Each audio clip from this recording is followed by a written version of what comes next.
quiero que pasemos a otro asunto y tiene que ver con esa mirada regional en lo político electoral. Este año, por supuesto, todos tenemos, repito, ir a las urnas a elegir por la alcaldía, la gobernación. Quiero que nos concentremos en el tema de alcaldía, digamos, no quiero hacer proselitismo político, no quiero hablar de nombres puntuales, digamos, porque para eso hay otro espacio, tendremos más espacios más adelante.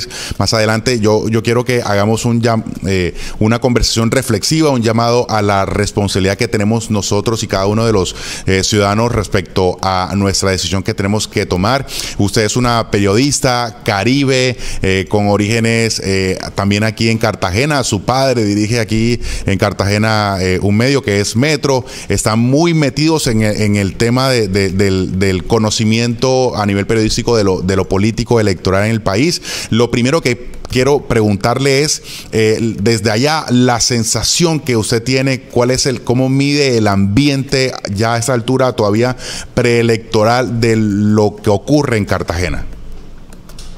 Pues mira, te puedo dar una respuesta como periodista, pero como tú lo mencionas, yo también soy cartagenera. Entonces es inevitable que para mí ver estas elecciones pase por un asunto personal. Yo llevo, como mucha gente pues que me ha dado el privilegio de leer mis historias, los últimos años de mi vida, casi ya una década, cubriendo de manera sistemática el poder en toda la región Caribe y particularmente en Cartagena, contando cuáles han sido los clanes políticos que han saqueado a la ciudad. Cartagena es una ciudad herida, Cartagena es una ciudad que, por solo dar un dato que es muy impresionante, del año 2011 la ciudad no tenía un alcalde que pudiera cumplir sus 4 años de gobierno. O sea, hace 12 años que Cartagena no contaba con un alcalde en su periodo completo, con todo lo que esto significa, ¿no? De crisis política, de crisis institucional. O sea, si los alcaldes van y vienen, es obvio que las políticas no siempre van a tener una secuencia, no siempre se van a implementar porque están entrando distintas voces.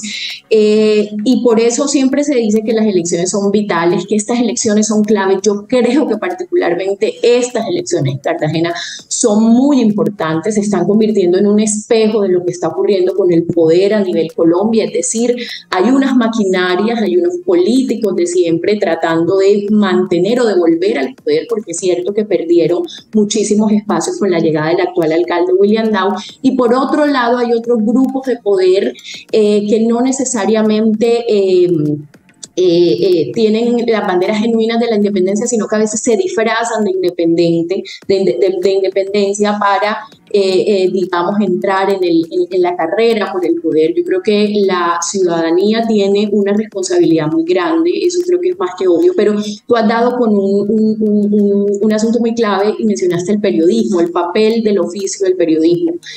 Yo creo que es clave que los periodistas, y que no esperemos a que lo hagan los periodistas llamados nacionales, ¿no? Los periodistas de Bogotá, los colegas de la región, los colegas cartageneros, todos tenemos que propender porque esta sea una época en la que pongamos luz para que la gente tenga más y mejor información y pueda formarse un mejor criterio a la hora de decidir su voto. Es decir, yo siempre hablo en los talleres que tengo la oportunidad de dictar sobre cómo cubrir la corrupción electoral, de cubrir las elecciones con franqueza. ¿Por qué? Porque esta es una sociedad que se dice muchas mentiras. Como periodistas muchas veces nos llegan un comunicado o tomamos la declaración de un candidato que promete una cosa o la otra, cuando muchas veces tenemos información de que no necesariamente eso ocurre de esa manera. No hay mentira más grande en el cubrimiento de las elecciones, por ejemplo, para mí, que el asunto de Cuentas Claras, que es un portal oficial en el que los candidatos y las campañas reportan sus gastos. Todos en las regiones hemos visto cómo por año se vuelan esos topes electorales, cómo por año se hacen repartidas de dinero para conseguir votos, y sabiendo esa verdad muchas veces cubrimos el tema de los reportes como si esta fuera la verdad oficial, ¿no? Entonces ese tipo de asuntos los periodistas vamos a tener un papel fundamental para, repito, poner luz. poner luz sobre quiénes son los candidatos, pero no solamente alrededor del discurso que ellos tengan sobre quiénes son, sino quiénes son sus compañías. Eso es muy clave porque en Colombia hay una dinámica perversa del poder y es que llega una persona a mandar, pero quien ejerce el poder verdaderamente es el padrino que esa persona tenía, quien le financió la campaña a esa persona es quien ejerce poder. En Cartagena tenemos muchísimos ejemplos de eso. Entonces es muy clave, por ejemplo, empezar no solo por hablar de candidatos, sino de compañías que tenga alrededor del candidato, cuáles son las movidas, quién están haciendo campañas temporáneas, quién está dando muestras de uso de recursos, digamos, al menos llamativo. Poner luz. Poner luz siento que es la responsabilidad más grande y el deber más clave que tenemos los periodistas en general en Colombia, pero sobre todo en una ciudad como Cartagena, en estas elecciones para, insisto, que la gente tenga mejores elementos para formarse un buen criterio a la hora de decidir su voto. Esa luz, ¿cómo la pueden entender bien o pueden descifrarla bien los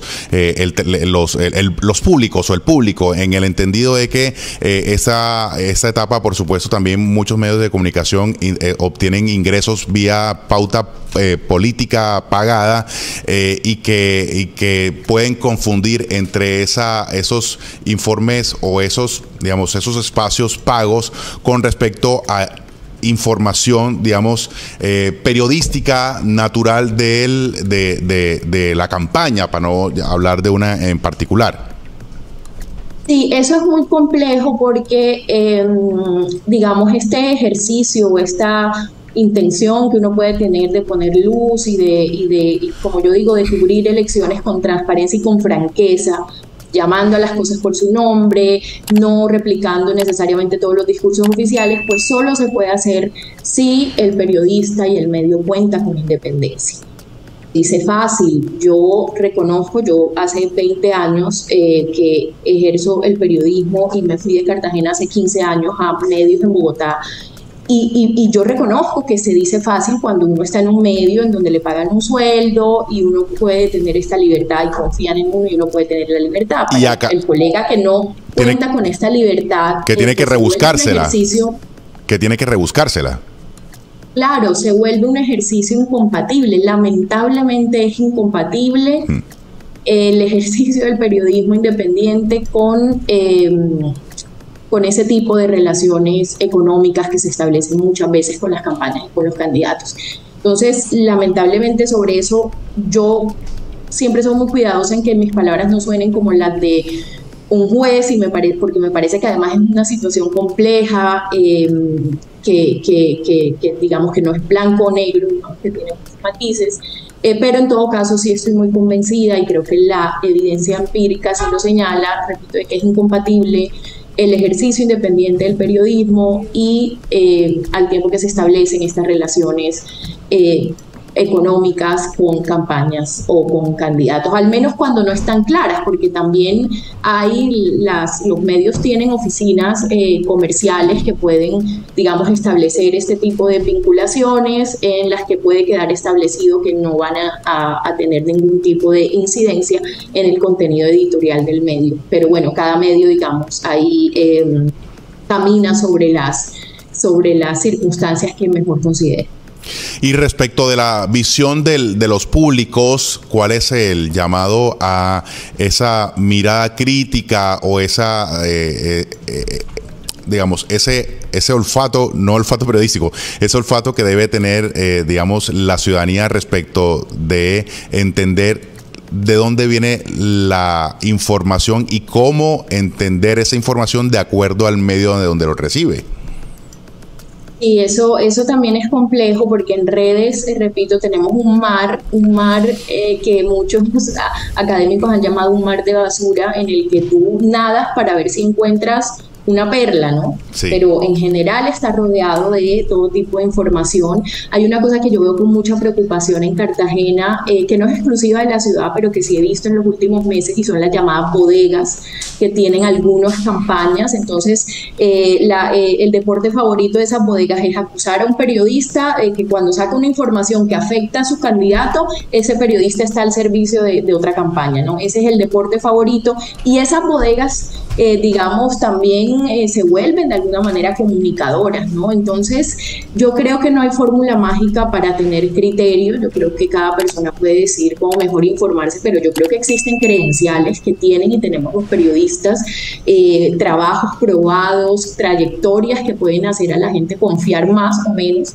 en un periodista, ¿no? Así es. Todos sabemos acá, todos tenemos referentes en el periodismo, entonces uno dice, yo le creo a este porque este es mi referente y porque este no me ha fallado, ¿no? Esto es una relación de confianza que se parece mucho a las relaciones de confianza que uno establece con todo, ¿no? Cuando tú vas a comer a un restaurante y sabes que esa comida está buena y siempre te han atendido bien y siempre ha sido un restaurante limpio, pues tú vas a ese restaurante, acudes con confianza.